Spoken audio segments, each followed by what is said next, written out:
Imwenyuro TV.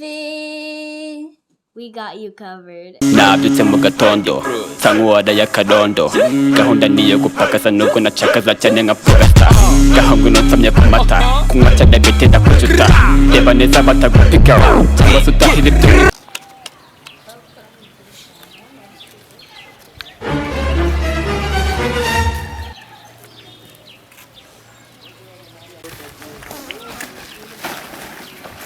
Yes, wait.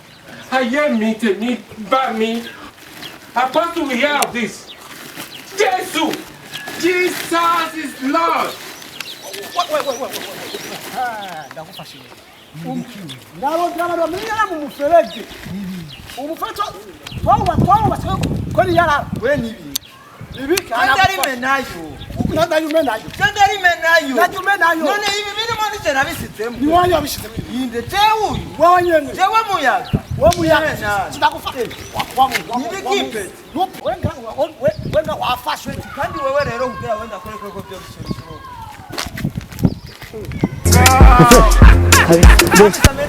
Najumena. Urambisa meni yarara. Kandari meni. Shivu byose n'uyu nguyu niwe.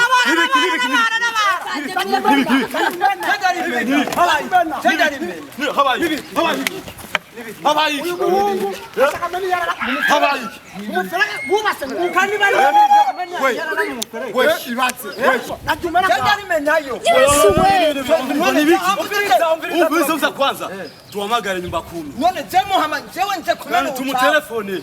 Kende kumena tumutelefone. Indira rindi imusubire gushwana uhamagare nyumba 10 abamarira ibintu byiwa Nyumba 10 bamaze ubanza kwa nyumba 10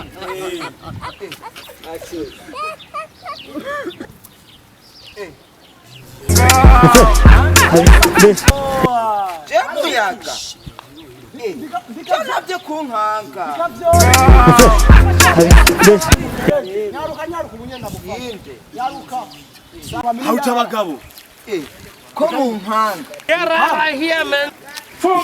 nabyo kunkanga tekereza umva nyumba 10 unwa muhungu nakubwira ameni yarara umufinde inde bijya ririyo nje ntarimenye Tutuze. tekana kuvumye ubonye kubahwa nyumba 10 ndani umufinde nje musa umufinde aho batume yarara Uvujaje wewe ugomba urenge kutegeka rya leta.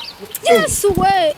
Ubu ninde urabona ahubwo ikintu gihari uraje nibanore ubusa jibananore ubusa bigabutije gusesa umwavu mu muferege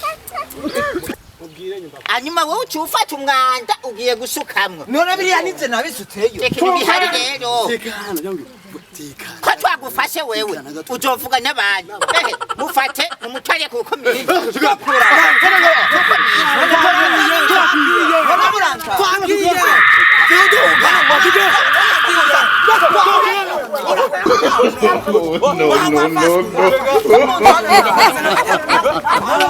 No.